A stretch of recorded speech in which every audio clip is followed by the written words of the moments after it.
Chapter 3. He entered the elevator, which greeted him with the small sound he knew, half-stamp, half-shiver, and his features lit up. He pressed the third button. The brittle, thin-walled, old-fashioned little room blinked but did not move. He pressed again. Again the blink, the uneasy stillness, and the inscrutable stare of a thing that does not work and knows it will not. He walked out, and at once, with an optical snap, the lift closed its bright brown eyes. He went up the neglected but dignified stairs. Krug, a hunchback for the nonce, inserted his latchkey, and slowly reverting to normal stature, stepped into the hollow, humming, rumbling, rolling, roaring silence of his flat.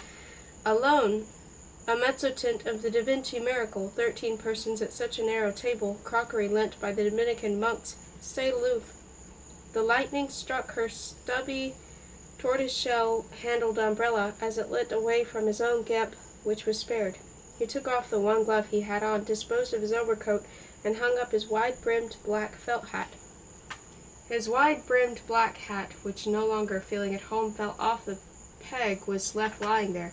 He walked down the long passage on the walls of which black oil paintings, the overflow from his study, showed nothing but cracks in the blindly reflected light. A rubber ball the size of a large orange was asleep on the floor.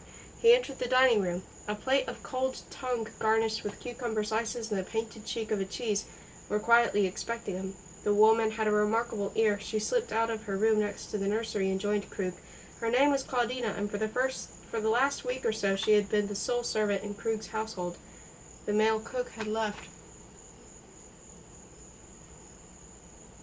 Disapproving of what he had neatly described as its subversive atmosphere. "Thank goodness," she said. "You have come safely home. Would you like some hot tea?" He shook his head, turning his back to her, groping in the vicinity of the sideboard as if he were looking for something. "How is Madame tonight?" she asked, not answering in the same slow, blundering fashion. He made for the Turkish sitting-room, which nobody used, and traversing it, reached another bend of the passage. There he opened a closet, lifted the lid of an empty trunk, looked inside, and then came back. Claudine was standing quite still in the middle of the dining-room, where he had left her. She had been in the family for several years, and, as conveniently happens in such cases, was pleasantly plump, middle-aged, and sensitive. There she stood, staring at him with dark liquid eyes, her mouth slightly opened, and showing a gold-stopped tooth, her coral earrings staring, too, and one hand pressed to her formless, grey-worsted bosom. "I want you to do something for me," said Krug. "Tomorrow I am taking the child to the country for a few days, and while I am away you will please collect all her dresses and put them into the empty black trunk. Also her personal affairs, the umbrella, and such things. Put it all, please, into the closet and lock it up.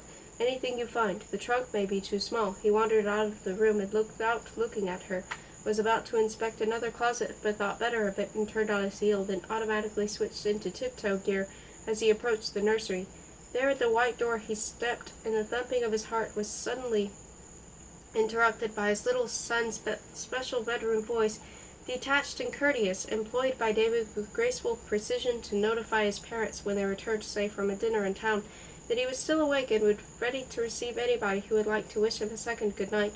This was bound to happen, only 10:15. I thought the night was almost over. Krug closed his eyes for a moment and went in. He distinguished a rapid, dim, tumbling movement of bedclothes. The switch of a bed lamp clicked, and the boy sat up, shielding his eyes. At that age, 8, children cannot be said to smile in any settled way. The smile is not localized. It is diffused throughout the whole frame. If the child is happy, of course. If the child was still a happy child. Krug said the conventional thing about time and sleep. No sooner he said it than a fierce rush of rough tears started from the bottom of his chest, made for his throat, was stopped by inferior forces, remained in wait, maneuvering in black depths, getting ready for another leap. "Pourvu qu'il ne pose pas la question atroce. I pray thee, local deity."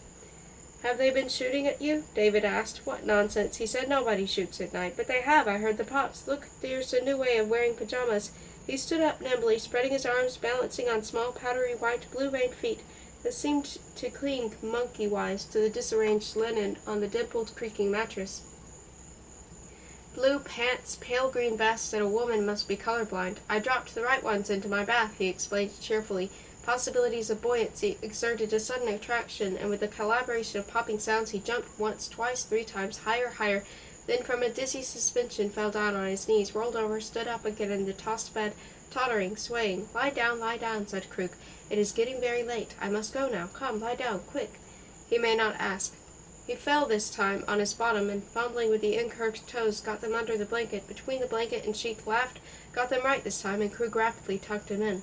There has been no story tonight, said David, lying quite flat, his own long upper lashes sweeping up, his elbows thrown back and resting like wings on both sides of his head on the pillow. I shall tell you a double one tomorrow. As he bent over the child, Krug was held at arm's length for a moment, both looking into each other's faces.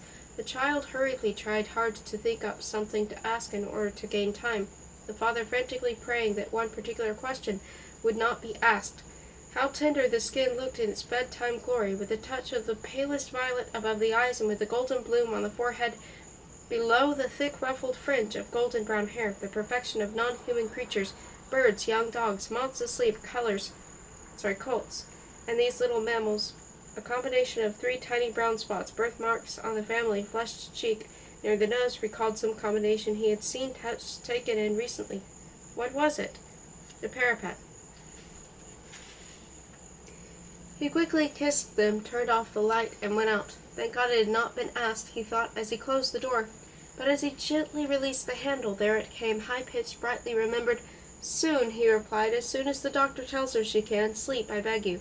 At least a merciful door was between him and me. In the dining room, on a chair next to the sideboard, Claudina sat crying lustily into a paper napkin. Krug settled down to his meal, dispatched it in haste, briskly handling the unnecessary pepper and salt, clearing his throat, moving plates, dropping a fork and catching it on his instep, while she sobbed intermittently. Please go to your room, he said at last. The child is not asleep. Call me at 7 tomorrow. Mr. Ember will probably attend to the arrangements tomorrow. I shall leave with the child as early as possible. But it's so sudden, she moaned. You said yesterday, oh, it ought not to have happened like this. And I shall wring your neck, added Krug, if you breathe one blessed word to the child. He pushed away his plate, went to his study, locked the door. Ember might be out. The telephone might not work. But from the feel of the receiver as he took it up, he knew that the faithful instrument was alive. It could never remember Ember's number. Here is the back of the telephone book, on which we used to jot down names and figures, our hands mixed, slanting and curving in opposite directions, her concavity fitting in my convexity exactly. Extraordinary. I am able to make out the shadow of eyelashes on the child's cheek, but fail to decipher my own handwriting. He found his spare glasses, and then the familiar number with the 6 in the middle resembling Ember's Persian nose, and Ember put down his pen, removed the long amber cigarette holder from his thickly pursed lips, and listened. I was in the middle of this letter when Krug rang up, and told me a terrible thing. Poor Olga is no more. She died today following an operation of the kidney. I had gone to see her at the hospital last Tuesday, and she was as sweet as ever, and admired so much the really lovely orchids I had brought her. There were no real danger in sight, or if there was, the doctors did not tell them. I have registered the shock, but cannot analyze yet the impact of the news. I shall probably not be able to sleep for several nights. My own tribulations, all those petty theatrical intrigues I have just described, while I am afraid seemed as trivial to you as they now seem to me. At first I was struck by the unpardonable thought that he was delivering himself of a monstrous joke, like the time he read backwards from the end to the beginning that lecture on space to find out whether his students would react in any manner. They did not, nor did I for the moment. You will see him probably before you received this muddled epistle. He is going tomorrow to the lakes with his poor little boy. It is a wise decision. The future is not too clear, but I suppose the university will resume its functions before long, though of course nobody knows what sudden changes may occur. Of late there have been some appalling rumors. The only newspaper I read has not come for at least a fortnight. He asked me to take care of the cremation tomorrow, and I wonder what people will think when he does not turn up. But of course his attitude towards death prevents his going to the ceremony, though it will be as brief and formal as I can possibly make it. If only Olga's family does not intrude. Poor dear fellow. She was a brilliant helper to him in his brilliant career. In normal times, I suppose, I would be supplying her picture to the American newspapermen. Ember put down his pen again and sat lost in thought. He too had participated in that brilliant career. An obscure scholar, a translator of Shakespeare, in whose green, damp country he had spent his studious youth. He innocently shambled into the limelight when a publisher had asked him to apply the reverse process to the Comparatum Studar in Sophistat Twin Perec, Or as the title of the American edition had it, a little more snappily, The Philosophy of Sin, banned in 4 states and a bestseller in the rest. What a strange trick of chance, this masterpiece of esoteric thought, endearing itself at once to the middle-class reader and competing for the first honors during one season with that robust satire Straight Flush, and then next year with Elizabeth Ducharme's Romance of Dixieland, When and the Train Passes, and for 29 days leap year with the book club section through towns and villages, and for 2 consecutive years with that remarkable cross between a certain kind of wafer and a lollipop, Louis Sontag's Annunciata, which started so well in the caves of Saint Bartholomew, and ended in the funnies. In the beginning, Krug, although professing to be amused, was greatly annoyed by the whole business, while Ember felt abashed and apologetic and covertly wondered whether perhaps his particular brand of rich synthetic English had contained some outlandish ingredient, some dreadful additional spice that might account for the unexpected excitement. But with a greater perspicacity than the 2 puzzled scholars showed, Olga prepared herself to enjoy thoroughly for years to come the success of a work whose very special points she knew better than its ephemeral reviewers could know. She it was who made the horrified Ember persuade Krug to go on that American lecture tour, as if she foresaw that its plangent reverberations would win him at home the esteem which his work in its native garb had neither wrung from academic stolidity, nor induced in the comatose mass of amorphous readerdom. Not that the trip itself had been displeasing, far from it, although Krug, being as usual chary of squandering in the idle conversation such experiences as might undergo unpredictable metamorphoses later on, if left to pupate quietly in the alluvium of the mind, had spoken little of his tour. Olga had managed to recompose it in full and relay it gleefully to Ember, who had vaguely expected a flow of sarcastic disgust. "Disgust!" cried Olga. "Why, he has known enough of that here. Disgust, indeed! Elation, delight, a quickening of the imagination, a disinfection of the mind. Tauglin oknat dipodov. The daily surprise of awakening. Landscapes as yet unpolluted with conventional poetry and life, that self-conscious stranger being shaped on the back and told to relax." He had written this upon his return, and Olga, with devilish relish, had pasted into a shagreen album indigenous allusions to the most original thinker of our times. Ember evoked her ample being, her 37 resplendent years, the bright hair, the full lips, the heavy chin which went so well with the cooing undertones of her voice, something ventriloquial about her, a continuous soliloquy, following in willowed shade the meanderings of her actual speech. He saw Krug, the ponderous stand-draft maestro, sitting there with a satisfied and sly smile on big swarthy face recalling that of Beethoven in general correlation with its rugged features. Yes, lolling in that old rose armchair with Olga buoyantly took charge of the conversation, how vividly one remembered the way she had of letting a sentence bounce and ripple over the 3 quick bites she took at the raisin cake she had held, and the brisk triple splash of her plump hand over the sudden stretch of her lap as she brushed the crumbs away and went on with her story, almost extravagantly healthy, a regular Rada-Barbara, a full-blown handsome woman, those wide radiant eyes, that flaming cheek to which she would press the cool back of her hand, the shiny white forehead with a wider scar, the consequence of automobile accident in the gloomy Lagodan mountains of legendary fame. Ember could not see how one might dispose the recollection of such a life, the insurrection of such a widowhood, with her small feet and large hips, with her girlish speech and matronly bosom, with her bright wits and the torrents of tears she shed that night, while dripping with blood herself over the crippled crying doe that she had rushed into the blinding lights of the car. With all this, and with many other things that Ember knew that he could not know, she would lie now, a pinch of blue dust in her cold columbarium. He had liked her enormously, and he loved Krug with the same passion that a big, sleek, long-flued hound feels for the high-booted hunter who reeks of the marsh as he leans toward the red fire. Krug could take aim at a flock of the most popular and sublime human thoughts, and bring down a wild goose at any time, but he could not kill death. Ember hesitated, then dialed fluently. The line was engaged. The sequence of small bar-shaped hoots was like the long vertical row of superimposed eyes, and indexed by the first lines to a verse anthology. I am a lake. I am a tongue. I am a spirit. I am fevered. I am not covetous. I am the dark cavalier. I am the torch. I arise. I ask. I blow. I bring. I cannot change. I cannot look. I climb the hill.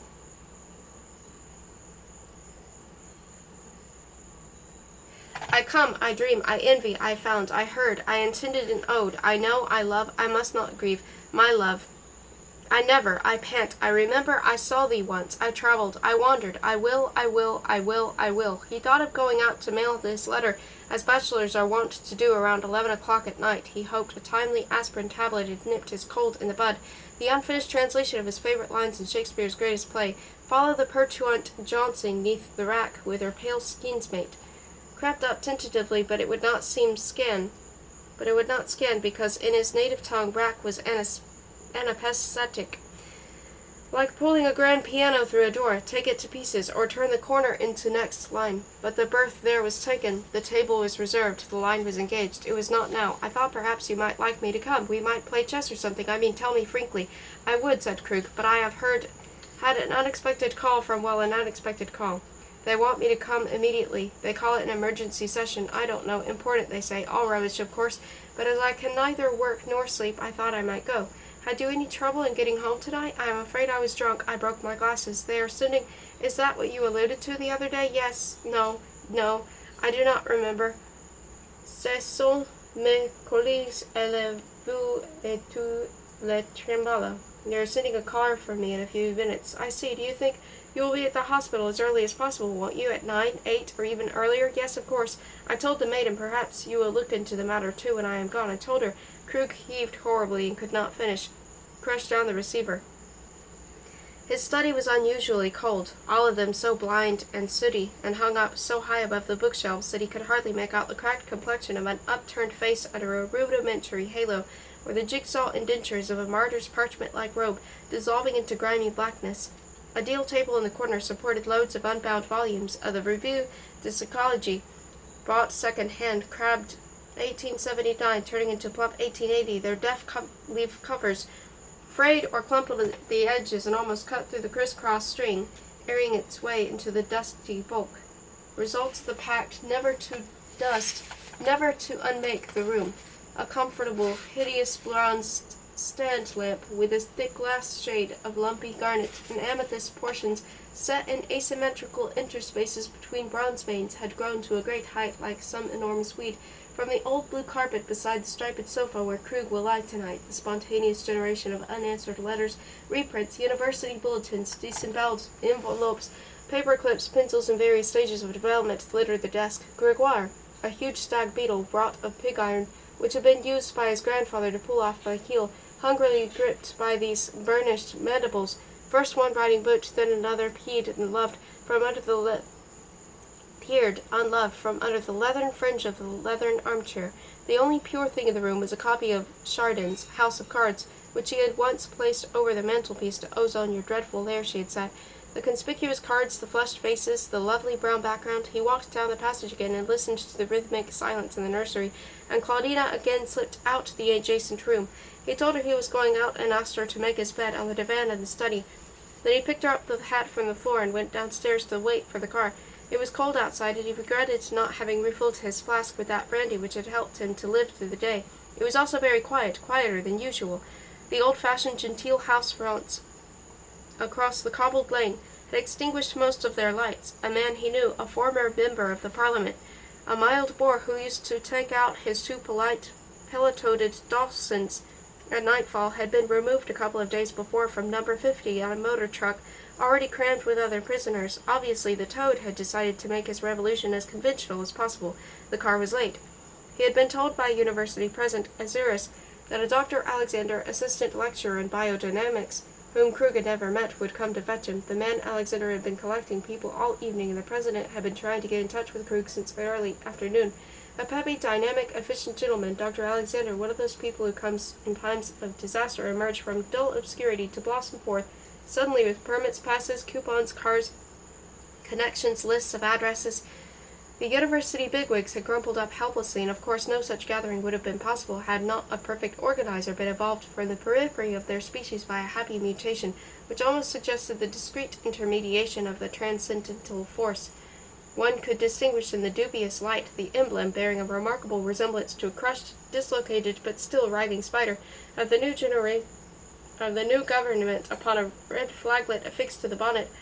When the officially sanctioned car of tamed by the magician in our midst, drew up at the curb, which glazed with a purposeful tire. Krug seated himself beside the driver, who was none other than Dr. Alexander himself, a pink-faced, very blond, very well-groomed man in his 30s, with a pheasant's feather and his nice green hat and a heavy opal ring on his fourth finger. His hands were very white and soft, and lay lightly on the steering wheel. Of the two persons in the black, Krug recognized Edmond Buret, the professor of French literature. "Bonsoir, cher collègue," said Buret. "On m'a tiré du lit au grand despair de ma femme. Comment va la vôtre?" "A few days ago," said Krug, "I had the pleasure of reading your article," and he could not remember the name of that French general, an honest if somewhat limited historical figure who had been driven to suicide by slanderous politicians. "Yes," said Buret. "It did me good to write it. Les pauvres morts en grandes douleurs, et quand des October souffle." Dr. Alexander turned the wheel very gently and spoke without looking at Krug, and then giving him a rapid glance, then looking again straight ahead. "I understand, Professor, that you are going to be on our Savior tonight. The fate of our alma mater lays in good hands." Krug grunted non-committally. He had not the vaguest, nor was it a veiled allusion to the fact that the ruler, colloquially known as the Toad, had been a schoolmate of his, but that would have been too silly. The car was stopped in the middle of Scotoma, ex-Liberty, ex-Imperial, placed by 3 soldiers, 2 policemen, and the raised hand of poor Theodore III, who permanently wanted a lift over to go to a smaller place teacher. But they were mentioned by Dr. Alexander to look at the little red and black flag, whereupon they saluted and retired into the darkness. The streets were deserted, as usually happens in the gaps of history, and the terrains vagues of time. Taken all in, the only live creature encountered was a young man going home from an all-timed, apparently badly truncated fancy ball. He was dressed up as a Russian moujik, embroidered shirt spreading freely from under his tasseled sash, culotte bouffante, soft crimson boots on wristwatch. "On va lui toucher de derrière, ce gaillard-là," remarked Professor Buret grimly. The other anonymous person in the back seat muttered something inaudible and replied to himself in an affirmative, but likewise inarticulate way. "I cannot drive much faster," said Dr. Alexander, steadily looking ahead, "because the wrestle cap of the lower stammer is what they call muckling. If you put your hand into my right-hand pocket, Professor, you'll find some cigarettes." "I am a non-smoker," said Krug, "and anyway, I do not believe that there are any there." They drove on for some time in silence. "Why?" asked Dr. Alexander, gently treading, gently releasing. "A passing thought," said Krug. Discreetly the gentle driver allowed one hand to leave the wheel and grope, and in the other, then after a moment the right one again. "I must have mislaid them," he said after another minute of silence. "As you, Professor, are not only a non-smoker and not only a man of genius, everybody knows that, but also a quick glance, an exceedingly lucky gambler." "Is it the verity," said Barrett, suddenly shifting to English, which he knew Krug understood, and speaking it like a Frenchman in an English book. "Is it the verity that I have been informed by the reliable sources, the disposed chef of the state that has been captured together with a couple of other blokes when the other gets bored by the process or forgets, somewhere in the hills, and shot? But no, this I cannot credit. It is too horrible." The author remembers again. "Probably a slight exaggeration," observed Dr. Alexander in the vernacular.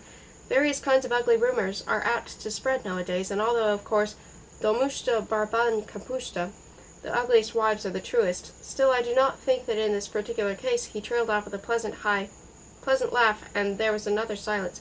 "Oh, my strange native town, your narrow lanes, where the Roman once passed to dream in the night and other things than do evanescent creatures that tread your stones. Oh, you strange town, you every stone holds as many old memories as there are motes of dust. Every one of your gray-white stones has seen a witch's long hair catch fire, a pale astronomer knobbed, a beggar kicked in the groin by another beggar, and the king's horses stuck parts from you, and the dandies in the brown and the poets in black repaired to the coffee-houses while you dipped with slops the merry echoes of the Gardyloo.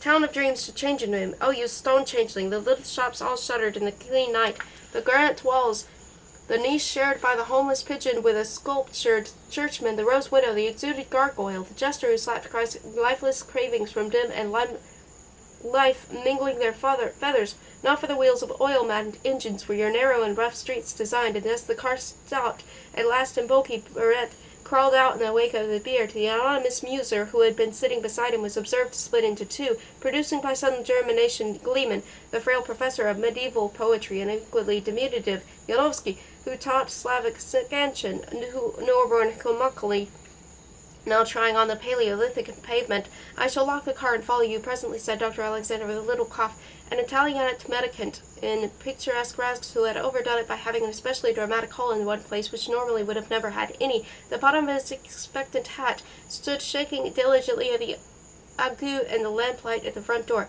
The consecutive coppers fell and are still falling. 4 silent professors walked up the rococo stairs.